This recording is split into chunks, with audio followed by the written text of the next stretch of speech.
Olá pessoal, boa noite, tudo bem? É com muito louvor e carinho que nós iniciamos aí mais uma live no canal Humanitas, o canal de pesquisa na área de humanidades, nas ciências humanas. Eu sou o professor Cristiano Melo de Oliveira e hoje nós temos aí uma convidada especial para conversarmos conosco acerca da vida e da obra de Monteiro Lobato. E o canal Humanitas promove uma vez por mês uma live com uma autoridade no assunto, um especialista sobre o conhecimento científico. Então interrogamos teses, dissertações, monografias, artigos científicos publicados por essas autoridades. Uma boa noite, tudo bem? Tudo bem, boa noite. Estão participando. Então, estava aqui comentando que o canal Humanitas promove uma live por mês e, de todo modo, nós queremos hoje falar um pouquinho sobre a pesquisa científica. Nós sempre promovemos aí assuntos relacionados à pesquisa na área de letras, na área de história, filosofia, metodologia científica e a formação do pesquisador na área de humanas. A todos que estão assistindo, podem também escrever algum comentário ou outro, nós vamos tentar responder no final da live. Mas a live ficará gravada, depois eu farei uma edição no conteúdo e também ficará disponível no canal, no YouTube Humanitas, canal Humanitas, o canal de pesquisa na área de humanidades. Bom, muito prazer em receber a Luísa aqui hoje. A Luísa, ela estudou comigo ano passado, numa disciplina do professor Godofredo de Oliveira Neto, que é o meu atual supervisor da minha pesquisa de pós-doutorado, e eu conheci ela enquanto ainda nós éramos alunos na pós-graduação. E, de todo modo, esse conhecimento também me trouxe, né, a fazer esse convite para ela. De antemão, agradeço o aceite do convite, e agora também na disciplina de doutorado também pudemos trocar algumas ideias com a professora Ana Crélia, né, que também lecionou uma disciplina relacionada à literatura infanto-juvenil. E a voz aqui da Luísa é muito importante porque ela fez um estudo sobre a obra de Monteiro Lobato. Eu vou fazer uma breve apresentação da convidada. A Luísa B., como ela prefere ser chamada, é o nome artístico dela, nasceu em 75, ela é carioca, mulher trans e ser humano praticante, é artista visual com trabalhos em diversos meios, como performance, fotografias, pinturas, é ilustradora também, é escritora, é mestre em literatura brasileira pela Universidade Federal do Rio de Janeiro e doutoranda em literatura brasileira pela mesma universidade. E foi lá que nós tivemos a chance de trocarmos algumas ideias e também assistimos às aulas da professora Ana Crélia e do professor Godofredo. Ela é autora, a Luísa é autora da pesquisa O Híbrido Multiverso do Sítio do Pica-Pau Amarelo, transbordamentos entre arte, ciência e vida na literatura infanto-juvenil do autor Monteiro Lobato. Bom, é com esse grandioso currículo e estudo que nós vamos aqui conversar um pouco sobre a vida desse escritor tão querido, né? Aí está mostrando as ilustrações também que você trabalha na sua pesquisa, essa capa, né, da sua dissertação, a capa dela. Interessante, eu li a sua pesquisa, não li por completo, mas li o suficiente para que a gente pudesse conversar aqui hoje, trocar uma ideia interessante. E nós montamos um roteiro para que possamos também não entrarmos em digressões, não falarmos em excesso, mas de todo modo a live girará em torno de 50, 55 minutos e falaremos sobre os aspectos mais importantes da vida e da obra de Monteiro Lobato. Monteiro Lobato nasceu na cidade de Taubaté. O nome dele era José Renato Monteiro Lobato. Poucos conhecem, né? José Renato Monteiro Lobato. Nasceu no ano de 1882 e morreu em 1948 em São Paulo, na capital. Eu assisti alguns documentários sobre o Monteiro Lobato e foi um escritor, de certa forma, muito importante para compreendermos a literatura infanto-juvenil, né? Ele teve uma repercussão nacional, criou a Editora Nacional, fundou praticamente aí, trouxe a literatura infanto-juvenil as letras nacionais, né, para todas as gerações de jovens. Quem não assistiu, né, Sítio do Pica-Pau Amarelo, eu assistia muito, assisti muitas vezes na Globo, né? Inclusive a Globo, que também tinha o estúdio do Sítio do Pica-Pau Amarelo, no Rio de Janeiro, né? Ele morreu aos 66 anos, tá? A nossa questão agora inicial, Luísa, de antemão, para que o público possa tomar conhecimento maior da vida e da obra do autor, eu gostaria que você pudesse comentar um pouco sobre a vida dele, né? Sobre a vida, a obra, né? Ele morreu com 66 anos, morreu isoladamente, né? Morreu num prédio em São Paulo e, digamos ali, de certa forma, um pouco esquecido, talvez ou não, né? Você poderia comentar? Não, não ficou esquecido. Então, fique à vontade, fique com a palavra, Luísa, por favor. Nem um pouco esquecido, nem um pouco isolado. Lobato sempre foi um homem político, um homem muito político em todos os sentidos, né? De participar da vida pública, jamais entrou no ostracismo. Ele entrou em cana, porque o Getúlio Vargas prendeu ele nos anos 40. Mas mesmo na prisão, a prisão naquele tempo era animada, né? Quem não foi preso, né? Foi Anísio da Silveira, o Aparício Torelli, Barão de Tararé, o Graciliano Ramos. Então, a Anísio da Silveira dizia que a prisão tinha sido a universidade dela, uma coisa assim. Enfim, né? Mas não, ele morreu em casa, não foi no edifício, que eu saiba. Ele teve um AVC, uma coisa assim, e logo depois, pouquíssimo tempo depois, ele faleceu com 66 anos, de uma vida intensíssima, né? Ele nasceu em Taubaté, como você falou, ele perdeu os pais muito cedo, né? E ele foi batizado originalmente como José Renato Monteiro Lobato, que ele mudou o nome para José Bento Monteiro Lobato. Ele próprio mudou, tem uma história e tal, não vou me aprofundar nisso, mas até o próprio nome dele ele mudou. Vamos guardar esse Bento para mais tarde no bolso. Me lembre do Bento, eu vou anotar aqui. Ok. Então, ele nasceu e ele foi criado pelo avô dele, o Visconde de Sabugosa, não, Visconde de Tremembé. E o Visconde de Tremembé tinha uma biblioteca fantástica, que era a biblioteca de um tio do Monteiro Lobato, se eu não me engano, que era fantástica, tinha tudo na parada. E tinha, assim, um jornal, acho que é Jornal de Voyage, que era um magazine de histórias fantásticas, acho que tinha o Júlio Verne e tal. Enfim, tinha tudo, mas não tinha só isso, tinha o diabo lá. Então, o jovem José Bento nasceu dentro dessa biblioteca, foi criado dentro dessa biblioteca, e deu no que deu. Então, ele foi criado primeiro, depois ele estudou no início em Taubaté, depois ele foi estudar em São Paulo. Quando ele foi passar para São Paulo, ele foi reprovado, acho que em gramática. E imagina... Eu fiquei sabendo que ele reprovou em gramática, que ele era péssimo em português. No documentário. Péssimo, absolutamente. O que ele fala que foi uma injustiça total. Na verdade, foi uma questão de enfim, né? O Lobato ter sido algum dia ruim de gramática é uma das maiores inverdades que podem ser contadas. Mas ele foi reprovado. Depois ele passa bastante em São Paulo, depois ele estuda Direito, e ele vai ser promotor nos anos 0 na cidade de Areia, no interior de São Paulo. Ele casa com a Terezinha, vai para Areias, fica muito animado em Areias, porque ele no início se hospeda no quarto onde ficou o Euclides da Cunha. Olha então só. Ele tinha um de admiração muito grande com Euclides. Logo depois o Visconde de Tremembé falece e ele vai cuidar da fazenda do avô. É a parte que fica da herança. Quando ele começa a cuidar, se torna fazendeiro do ar, não, desculpa, vai ser fazendeiro da terra, né?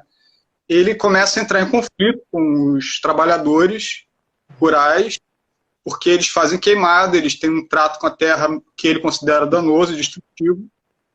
E então ele escreve uma crônica para o jornal, 2 crônicas marcantes para o estado de São Paulo, acho que era para o Estadinho, que era a versão vespertina, que chamam Velha Praga e Urupês, né, que depois se encontraram no livro, e é o início da vida, vamos dizer assim, pública como escritor do Monteiro Lobato. Nessa crítica, ele critica o modo do lavrador tratar a terra, né? E ele cria alcunha, europeus é uma praga que dá no tronco, ele compara o trabalhador a essa praga que já dá no tronco morto, na verdade, e inventa o personagem Jeca Tatu, né? Sim, Jeca Tatu, sim. Fez um grande sucesso. Ele não culpabiliza somente o trabalhador rural, deixa bem claro desde o início. Ele fala dos fazendeiros, ele percebe já todo um sistema econômico em torno disso logo desde o início. Agora, dizer que a vida literária do Lobato começou aí, eu grifei que é a vida pública literária, porque ele já escreveu muito antes disso. Ele foi de um grupo literário que era Miranete, que era de escritor, o pessoal escrevia na Faculdade de Direito. Ele escrevia intensamente trocava cartas intensamente com Godofredo Rangel, que era amigo dele, que era editado num livro nessa pesquisa. Barca de Gleire, que é importantíssimo para você entender quem ele era. E, enfim, ele só falava de literatura o tempo todo. Olha e de uma maneira muito livre, fazendo muitas associações já, quase que inventando, falando tal livro deveria ser assim, ser assado, se misturava de uma maneira muito, muito livre que ele tratava, né? Mas é aí que começa, depois disso, ele se edita em livro e é um sucesso editorial logo de cara. Mas, entretanto, contudo, isso não é o primeiro livro dele. Certo. Tá, mas eu queria... Deixa eu ver como é que eu vou chegar nisso. Aí ele pegou e começou a ser um sucesso como cronista do jornal, como um cara comentarista. Estava nessa época, você tem uma ideia, como é que... Vamos só fazer um parênteses aqui. Ele era amigo do Oswald de Andrade. Entendeu? E do pessoal dos modernistas. Tem dessa época uma foto.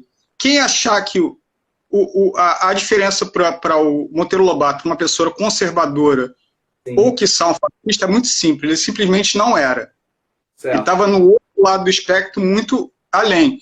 Nessa época tem uma foto dele sentado no colo de Oswald de Andrade. Eu não botei essa foto na minha dissertação, mas assim, é porque tem tanta coisa para colocar, mas existe. Pesquisa na internet, está lá a foto, está tudo provado, entendeu? Então, pois é. Aí ele estava nesse ambiente cultural modernista em ebulição. Estávamos mais ou menos em 1917, estava na época em 16, mais ou menos, a Primeira Guerra Mundial explodindo. Sim. E isso teve um impacto psicológico muito forte aqui no Brasil. Sim. Nessa época ele fez uma pesquisa, um pouco talvez, para sair do clima a relação do Lobato, depois eu falo, mais ou menos para fugir do clima da guerra, ele faz uma pesquisa entre os leitores do Estadinho para que as pessoas mandassem cartas contando histórias do Saci Pererê. Sim. E teve uma enxurrada de cartas. Então, dizendo como o Saci era, como o Saci não era e tal. Isso em 1917. Certo. O primeiro livro do Lobato são essas cartas, e é um livro que chama Saci Pererê, o resultado de um inquérito. O resultado de um inquérito. De um inquérito. Certo. Aqui eu começo. O livro ficcionaliza. E o Saci, a figura do Saci Pererê, que eu vi no documentário, ele é uma figura que ele cria porque ele achava que assombrava, né, a fazenda onde ele morava, e ele ficava no cantinho da fazenda escrevendo, né, do sítio, no caso. Era um cômodo da casa que ele ficava escrevendo. Né? O Saci é uma figura muito presente, né? E é uma como a gente conhece o Saci, pretinho com a perninha, com o gorrinho vermelho, é uma maneira que ele cristalizou nas obras dele. Né? Porque você tem 1000 considerações já no livro dos depoimentos. Esse barrete vermelho, inclusive, já é uma característica que parece tirada da Itália. É um barrete italiano, vermelho. Enfim, que pode ter até a ver, se vocês acham que pode ter a ver com comunismo, sim, pode ter. Tá? Aí, enfim, ele escreve esse livro é um sucesso editorial. Certo. Entendeu? Então, o início da... É engraçado, porque ele era fã do Lima Barreto, que a rigor não é um escritor de ficção, Que ajudou muito o Lima Barreto nas suas edições, nas primeiras edições. Né? Foi editor do Lima Barreto, na verdade. Ele foi? Isso eu não sei. Chegou sim. Quando ele fundou a Brasiliense, né? Sim, não, mas eu estou viajando. Não é o Lima Barreto. Não tem problema. É que ele trocou umas cartas, foram poucas cartas. Ele foi em Areias, do quarto de Euclides da Cunha. Confundi tá. Sem problema. Isso, e ele era muito ligado no Euclides da Cunha. Isso está na dissertação. Então ele é ligado num cara que está ligado ao pensamento científico e antropológico e tal. Só que o Lobato, desde o início, ele vai na antropologia do imaginário. Entendeu? E eu acho absolutamente genial e sintomático que o primeiro livro dele seja uma pesquisa antropológica sobre o Saci Pererê, que é uma coisa completamente avançada hoje em dia. É uma coisa visionária, mas Lobato foi o visionário. Eu tenho uma relação com o Lobato muito interessante, porque eu não fui leitora dos livros do Lobato, eu não gostava de assistir o Pica-Pau Amarelo quando era criança, porque meu pai me chamava para ver o Pica-Pau, que achava que queria ver o Pica-Pau maluco, com o serrote na mão, e eram umas pessoas vestidas, adultos vestidos de criança, eu não gostava. Depois, alguns episódios eu gostava. Mas então, eu tinha uma relação tardia com a obra dele, depois eu vou falar como é que chegou. Mas assim, a minha relação com ele é simplesmente, que eu já vou dar um spoiler, o Lobato, ele é um leviatã da literatura, não só da literatura brasileira. Ele tem a dimensão artística, social do Monteiro Lobato é continental. Ele é do tamanho de um continente, entendeu? Você vê umas ilhas assim, saindo, são os bracinhos, as perninhas dele. Ele vai do Oiapoque a Chuí fácil. Sim. Entendeu? Ele tem uma estatura cultural, pela maneira como ele estabeleceu a obra dele, que é colossal, entendeu? Então, ele é uma hidra. Você pode cortar uma cabeça dele, tem 800, você não cortou nem um pelo dele, entendeu? É uma coisa muito... Ele traduziu inúmeras obras também, né? Ele tem uma função de intermediação das obras, de querer que essas obras fossem traduzidas, como, por exemplo, Viagem de Gulliver, né, Jonathan Swift, né? Vamos chegar. Só pegar e chegar. Eu vou no Saci, depois a gente corre. Tá lá. Mas eu faço questão de ler uma coisa aqui no Saci. Certo. Esse aqui, sem Saci Pererê, resultado de um inquérito, jamais haveria a obra do Monteiro Lobato. Vamos aqui a ver a dedicatória, muito importante. Só um segundinho aqui.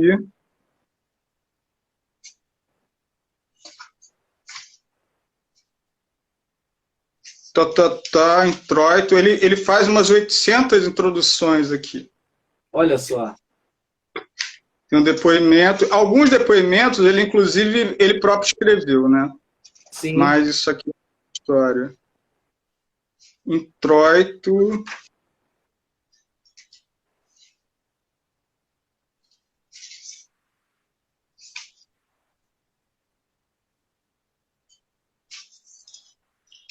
Eu deveria ter marcado a página. Bom, de qualquer forma, eu vou procurando aqui, eu vou dando spoiler do que eu vou falar. Esse livro ele é dedicado à tia Isméria. Tia Isméria, que foi a Isméria, que foi a mulher que cuidou do Monteiro Lobato e que contou as histórias para ele, né? Então, toda a obra do Monteiro Lobato é dedicada a uma mulher preta. Toda a obra não, mas assim, a qualidade da obra dele. E eu acho muito importante a gente perceber essa relação do Lobato com o universo da cultura afro-brasileira no Brasil, né? Brasileiro, mas assim, enfim. eu queria achar que realmente eu não estou achando. Nós podemos comentar também sobre algumas polêmicas que ele se envolveu, assim, se você quiser comentar também, fica à vontade. Algumas polêmicas no sentido editorial, né? Na questão do petróleo, que ele viajou aos Estados Unidos, depois ele volta dos Estados Unidos com a ideia do petróleo, também quiser adiantar. Ele edita esse livro, depois ele edita o Lobato ele foi muito um reescritor, ele reescrevia as coisas, né? Então ele pegava um personagem para uma determinada época da vida dele, ele depois relia esse personagem depois, ele sempre mudou, ele não mudou exatamente, mas ele ia adaptando os pontos de vista da época dele. Não porque ele fosse um hipócrita, mas assim, porque os tempos mudam, e o contexto político muda, o contexto científico muda. Sim. Então, nos anos 10, ele tá muito com esse interesse. Logo depois que ele escreve o Jacatatu, ele escreve um conto chamado Jacatatu, a Ressurreição, na qual ele está ligado ao pessoal que eram médicos e tal, e ele percebe que aquela pessoa, o trabalhador rural, ele estava doente, e isso fazia parte de um sistema que adoecia a pessoa, que a pessoa não tinha amarelão, né, principalmente. Não tinha condição de progredir. Então ele cria uma história que é muito ligada ao mito fáustico o médico conhece o Jacatatu, aí ele trata do Jaca, o Jaca começa a trabalhar e tem um progresso rural e tal, e aquele trabalhador pobre passa a ser um produtor e tal, ele supera isso. Então, primeiro o Jaca tem algumas encarnações. A primeira é como uma praga, depois ele é pragueja, ele é o parasitado. Sim. E essa é a segunda encarnação, isso ainda nos anos 10, né? Nos anos 20, o Lobato, agora não estou lembrando exatamente se ele funda a Brasiliense para se autoeditar. De qualquer maneira, ele vai lançar A Menina do Nariz Arrebitado, no início dos anos 20, e vai se tornar o primeiro capítulo do Renações do Narizinho. Renações do Narizinho. O primeiro livro do Sítio, e é um livro que vai ser escrito ao longo dos anos 10, porque ele vai lançando os capítulos separados, e ele nos anos 30 é que vai ser compilado como um livro só. Enfim, ele funda a Brasiliense, e esse Leviatã, esse monstro colossal da literatura brasileira e mundial, ele vai fundar a produção editorial aqui no Brasil, absolutamente moderna, trazendo todo mundo, trazendo o Oswald, trazendo agora sim o Irmão Barreto, trazendo todo mundo para a editora dele, com preocupação em ponto de venda, com preocupação na materialidade do livro, vendendo, querendo que o livro tivesse uma penetração popular.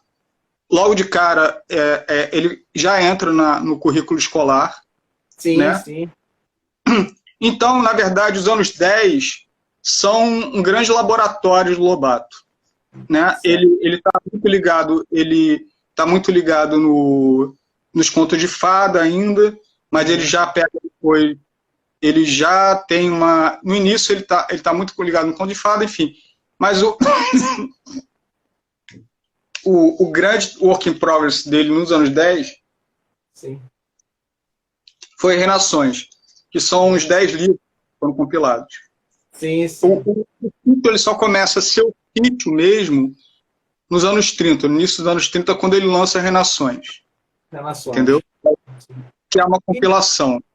E eu no documentário que eu assisti, na cidade perto de onde ele nasceu, existe até hoje, chama Lobato o nome da cidade. É uma cidade no interior de São Paulo, ali no Vale do Paraíba, né? No documentário, uma das vozes que falam no documentário diz o seguinte, que as obras dele chegaram a ser proibidas em alguns colégios no interior de São Paulo.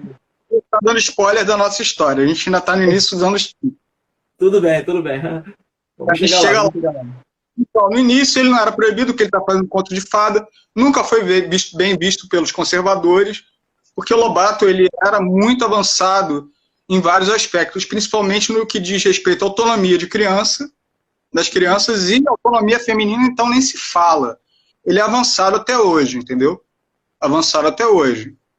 Isso foi ter consequências para ele nos anos final quando teve o Estado Novo, isso foi pesou para ele, mas ainda não. Então, no início dos anos 30, o Lobato ele vai para os Estados Unidos, né? E ele conhece nos Estados Unidos o educador Anísio Teixeira, do qual ele foi grande amigo e colaborador. Tem correspondência interessantíssima e extensa entre os dois, no qual... Não publicada essa correspondência. Publicada, cara, não sabe. Então, na internet, sim. Eu não sei se tem publicado em livro, sim. Tem livro. Tá. Interessantíssimo. Tá? Então, eu colocaria o Anísio e o amigo dele, o Godofredo Rangel, como os principais colaboradores de troca intensa de correspondência. Tá? Então, ele é o cara da escola nova, né? Que, vamos dizer uma coisa, é uma escola laica, né? Que separa o conhecimento científico da religião, né? Então, no início dos anos 30, o Lobato ele vai lançar Renações, vai lançar o Saci como livro, já que é um baita livro, né? Que é o livro onde ele coloca a tia Anastácia, que a tia Anastácia já estava, né? Mas vai colocar o tio Barnabé. O tio Barnabé tá no livro. É o único livro que o tio Barnabé aparece, aliás. Sim. Vou pegar a lista, achei fácil. Bom, é tão bom quando isso rola. O primeiro livro peraí. Eu chego lá. Viagem ao Céu. Renações. Primeiro é Renações, tá? Na cronologia. Primeiro foi a Menina no Narizinho Arrebitado. Depois, ele nasceu. Em 21, ele lançou na Saci, depois Fábulas, Randstaden, Peter Pan, isso tudo é anos 20. 30, Randstaden, 1930, Peter Pan. Renações foi compilado em 31. Tá? São 20 livros. A obra dele é muito extensa. A obra básica dele são 20 infantis e 20 livros adultos. Então é muito... Muitos de 40 obras, né? Fora as traduções. Nossa, mais o Beleléu. É vastinho. Então, aí depois ele... Só fazendo um parêntese. Ele foi um intenso... Ele editor, tradutor, né? Então ele traduziu muita gente. O Lobato, uma coisa assim, ele foi leitor de Nietzsche. E ele não era um leitor de Nietzsche com uma pegada, por exemplo, nazista ou, sei lá, conservador. Mas ele falou a frase do Nietzsche, se alguém quer me seguir, siga-se. Entendeu? No sentido da comunicação e tal, do pensamento. Esse era o mote dele. Então, o primeiro livro mais antigo que eu conheço dele, eu acho que é um livro do Nietzsche, que, se eu não me engano, O Nascimento da Tragédia. Ele traduziu. Ele traduziu direto para o alemão, acho que não, porque ele não lia. Mas ele deve ter traduzido de uma tradução, traduziu pessoalmente para ele. Então, ele foi um intenso tradutor. Na verdade, o Sítio é uma tradução da cultura universal para nosso idioma local. Ele é uma imensa tradução, uma imensa antropofagia cultural, um gesto de antropofagia. Vamos ver na década de 10, né? Fábulas é a antropofagia das fábulas europeias para o nosso idioma, né? Ele está trazendo folclore. O Randstaden, ele faz antropofagia dos antropófagos, né? Peter Pan, ele que trouxe muito antes do Disney. Ele trouxe, né? Depois ele faz Caçada de Pedrinho, né? Renações, depois Viagem ao Céu, Caçada de Pedrinho, enfim. Nos anos, se a gente for olhar assim, nos anos 10, tem mais uma pegada de conto de fada. Nos anos 10 não, desculpa, nos anos 20. Nos anos 20, ele, por influência do Anísio, ele vai fazer livros que têm uma pegada paradidática, né, que é Viagem ao Céu, História do Mundo para Crianças, Emília no País da Gramática, Aritmética da Emília, Geografia de Dona Benta, História das Invenções, História das Invenções. Serões, História da Tia Anastácia, Poço de Visconde, são os livros dele dos anos 40, dos anos 30. Sim. Agora, e nos anos 40 ele vai na verdade, ele volta para o tema do maravilhoso, mas de uma maneira um pouco diferente, né? Que vai ter Don Quixote para crianças, Memórias da Emília, É uma Pica-Pau Amarelo. é uma chave de leitura da sua pesquisa, é um maravilhoso, né? Essa questão eu observei na sua pesquisa da dissertação.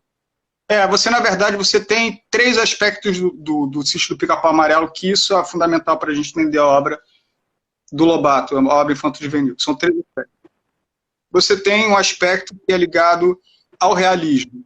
Ele tem três camadas distintas. O primeiro é um realismo, está ligado ao cotidiano, do sítio e tudo mais, né? Sim. Que é a literatura realista, que vem do século XIX. Que ao lado dele é o Clint, sei lá, e outras coisas. Depois você vai ter o lado do pensamento científico. Sim. E você tem o discurso científico dentro do sítio. E o terceiro é maravilhoso. Só que nenhum dos três está hierarquicamente abaixo do outro. Isso é muito inovador. Ele, na verdade, ele traz o realismo fantástico assim, muito avant la lettre, né? E ele vai fazer para crianças, né?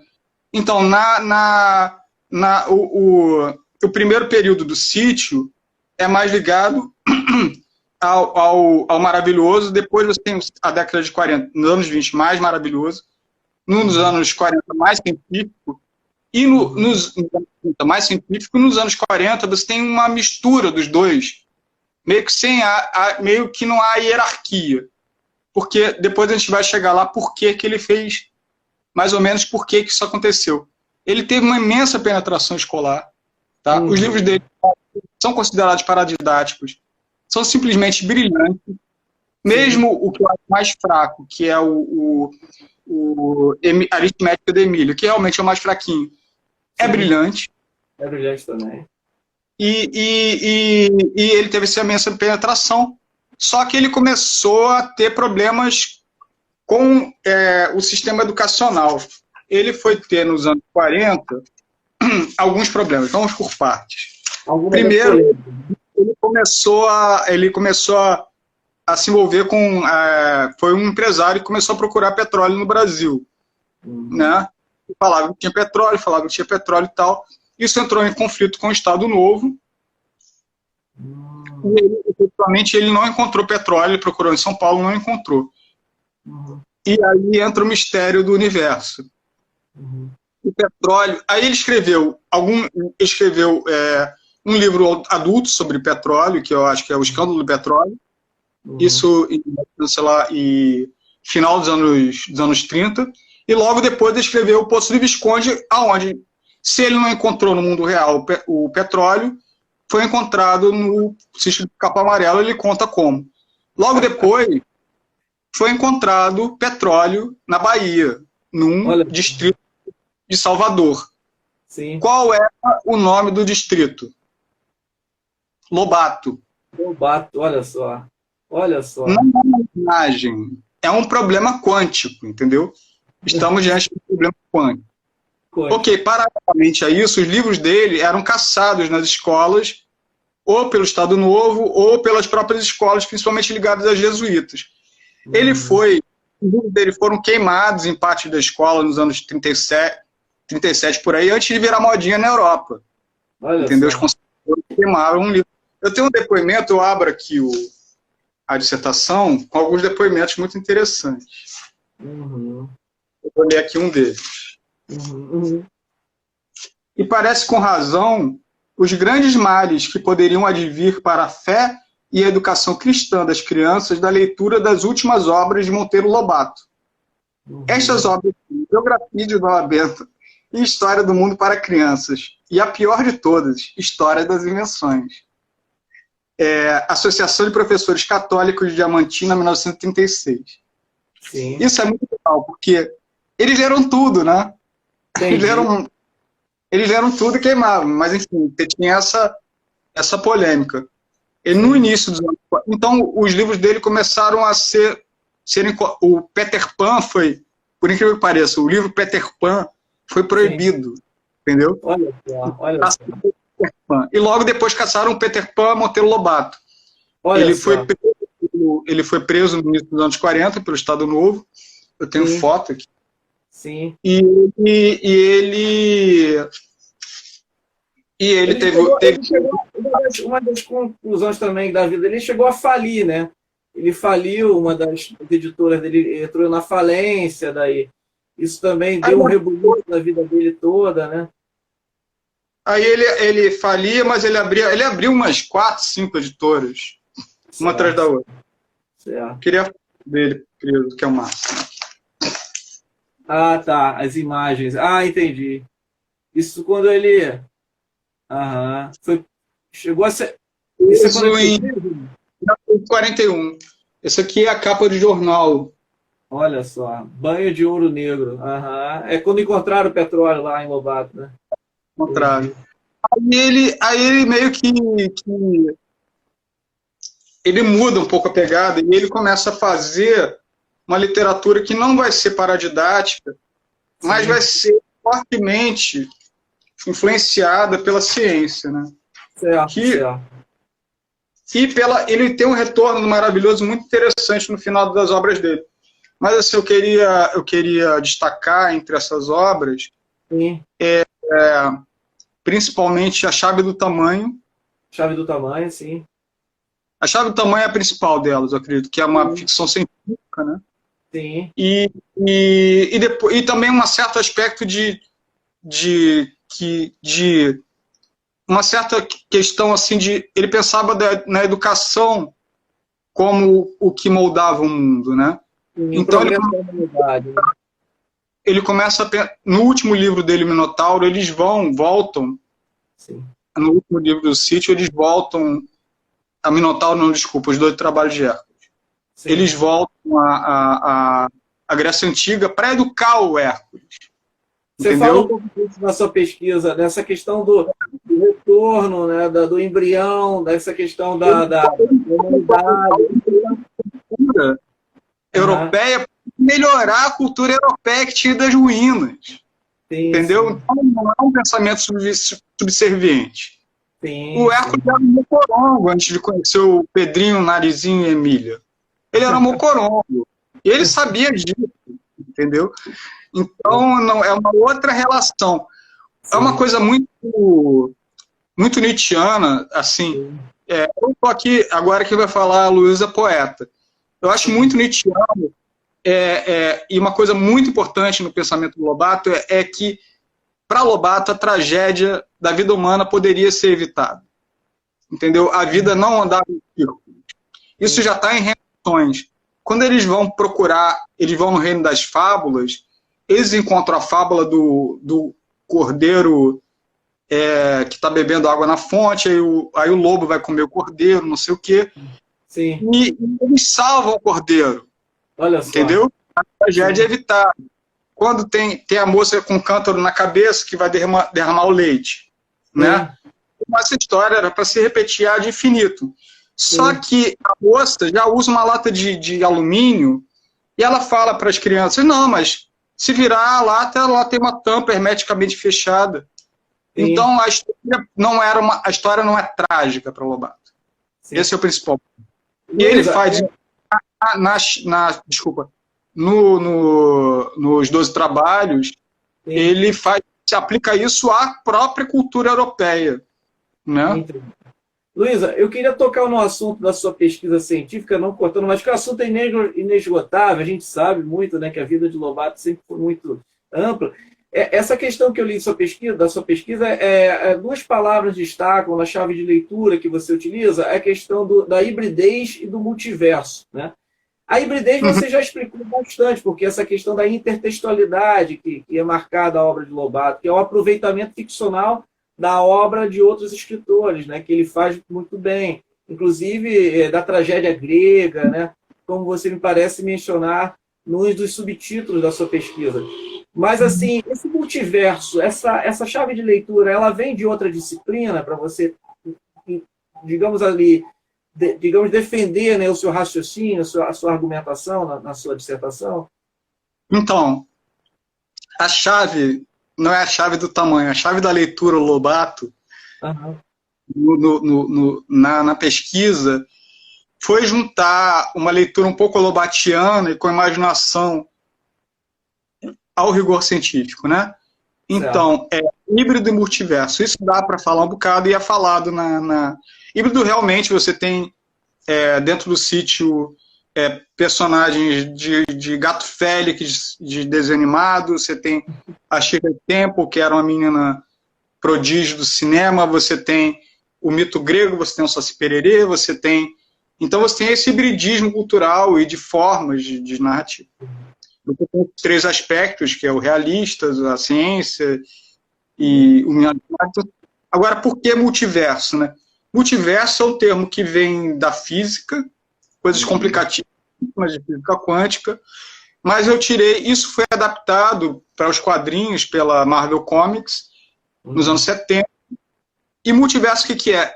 É um universo composto de muitos universos. Por exemplo, eu escrevo quadrinhos, eu estou escrevendo uma tirinha que estou publicando no Instagram da Borduna, que chama Genéricos.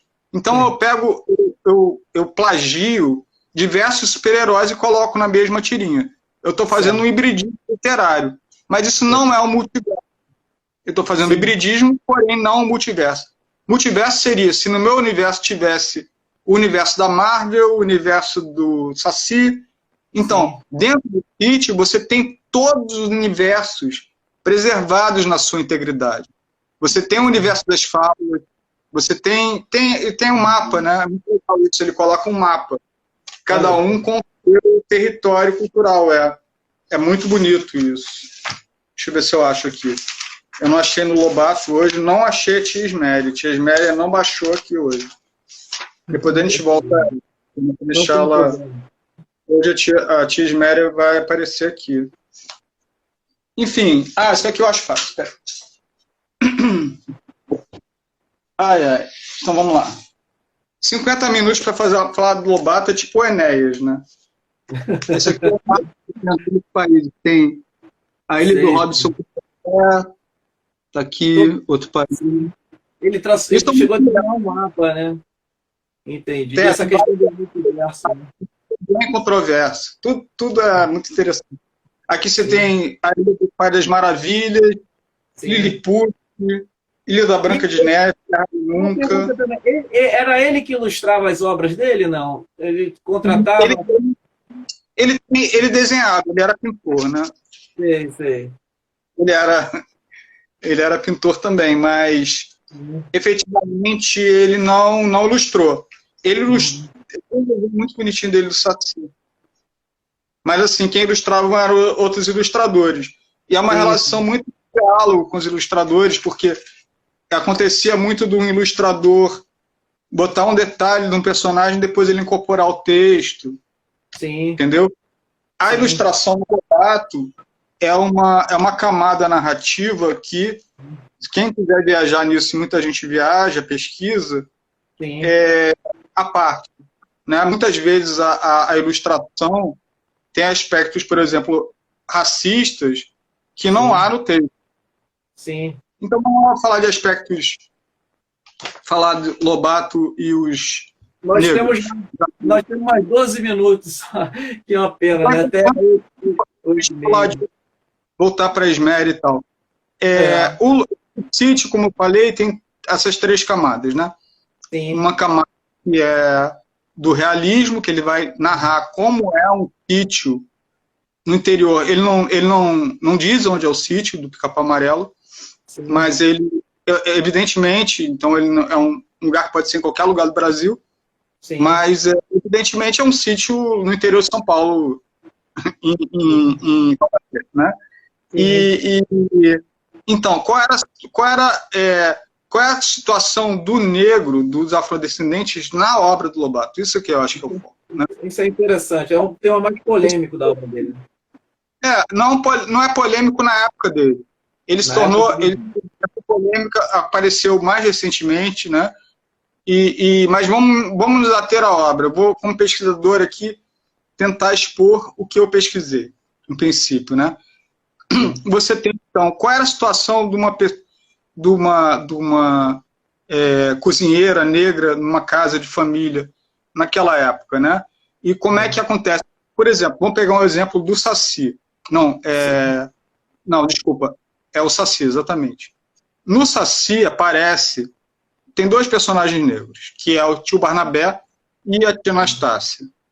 Sim. Pois bem, o tio Barnabé, ora nenhuma, não existe algum comentário racista por parte de nenhum personagem ao tio Barnabé, entendeu? Sim. O saber popular dele é absolutamente respeitado, como são respeitados os saberes populares da tia Anastácia na obra inteira de Lobato.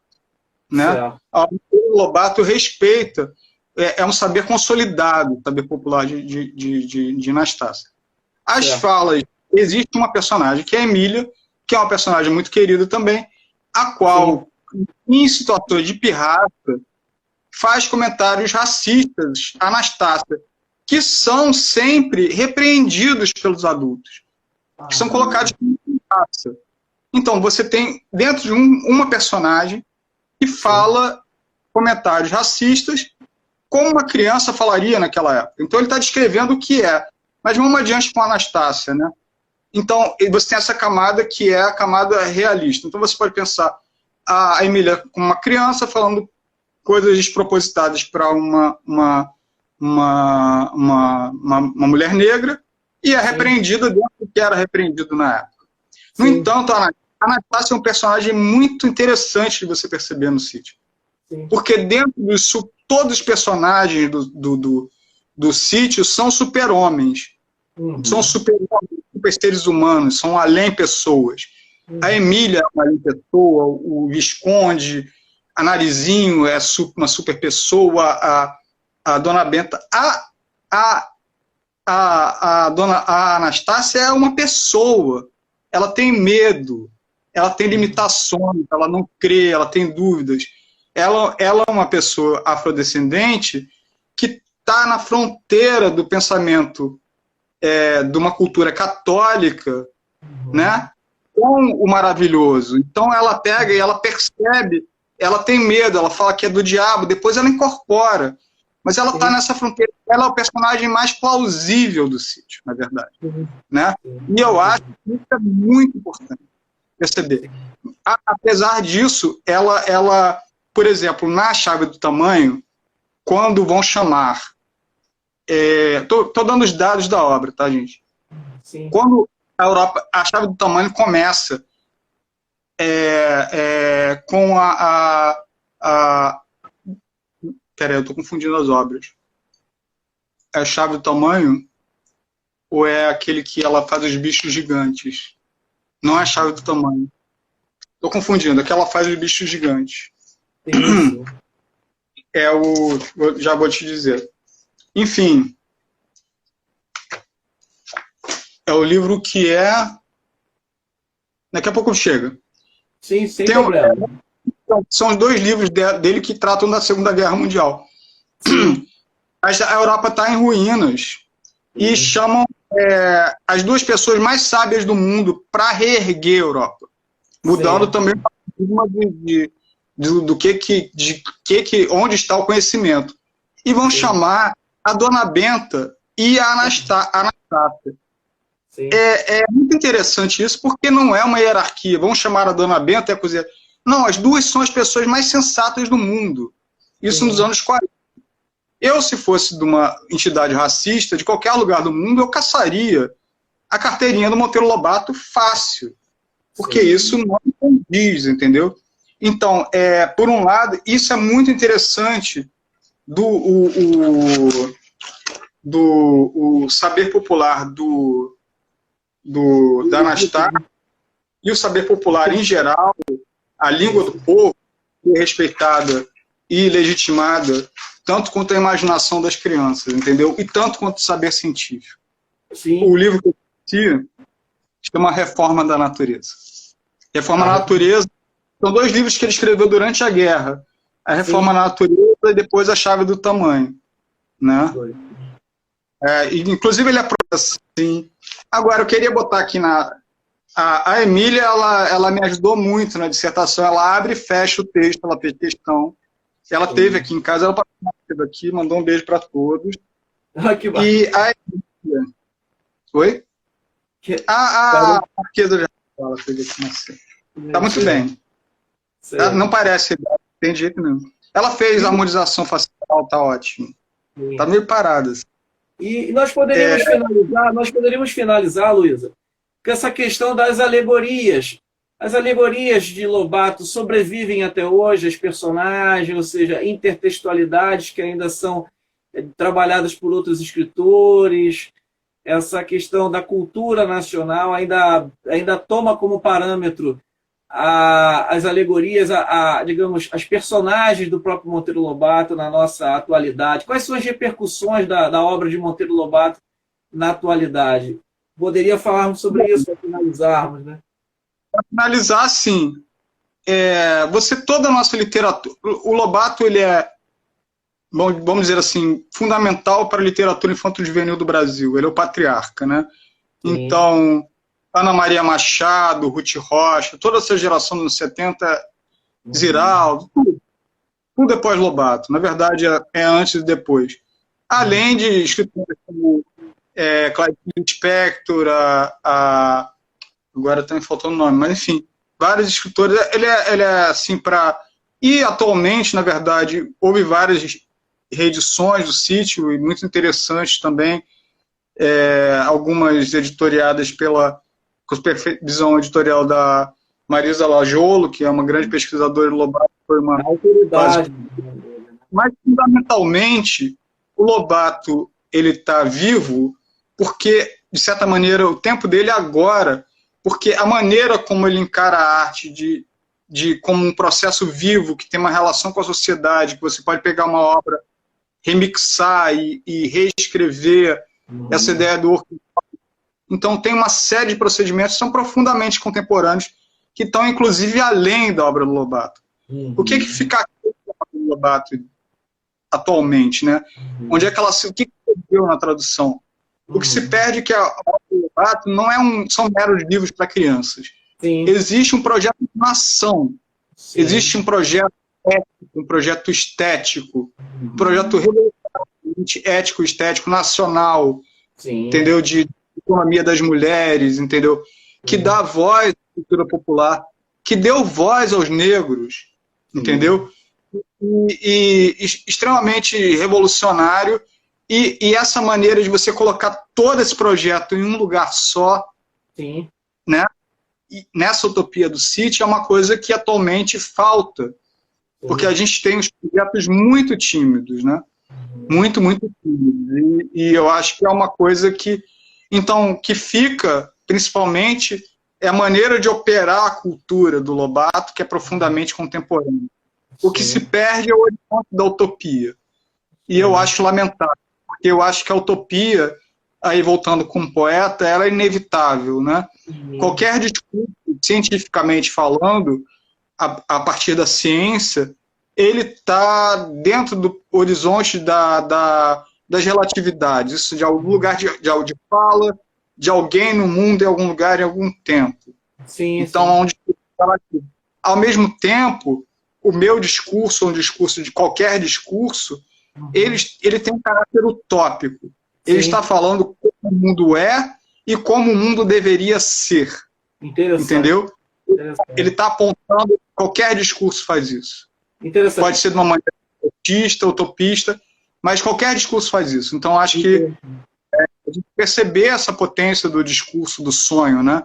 Sim, sim, O, o, o discurso científico, voltando para o seu canal, ele é sim. um discurso também calcado no projeto, na projeção, A na projeção. hipótese, na experiência, né, uma palavra-chave. Interessante. Então, eu, enquanto pesquisadora e poeta e artista, eu sou uma militante do sonho e Excelente. da esperança. É uma pena que a gente não pode falar muito mais, né? Porque o nosso tempo está terminando, nós estamos aqui com 8h30 da noite. Eu agradeço imensamente, Luiz, a sua participação. O conteúdo ficará gravado. Eu vou fazer uma pequena edição do conteúdo também e vou deixar lá na página também profissional do Instagram, no caso, o canal Humanitas, e ficará também uma versão no próprio canal, na plataforma.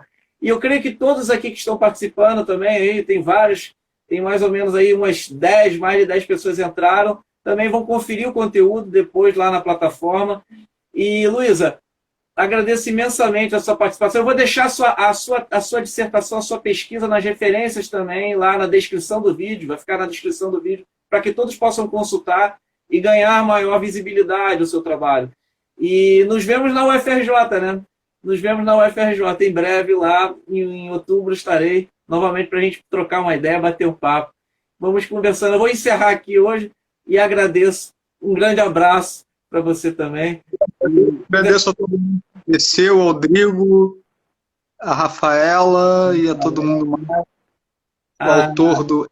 Cris, o Cris Fagundes, o Rodrigo. E tem outros que também saíram, né? Mas outros vão comentar lá também na plataforma no YouTube, vai ficar lá aberto para os comentários. Assim, eu espero que a pesquisa ela incite as pessoas a conhecerem a obra. Sim. E a conhecer uma grande porta de entrada para a nossa cultura, para a cultura universal também, e para os problemas. Lógico. Não é só o teatro, não se trata de Luísa nem de Lobato, tem outras coisas aí, que é um portal. Verdade. Muito obrigado, Luísa. Eu vou terminar por aqui. Um grande abraço.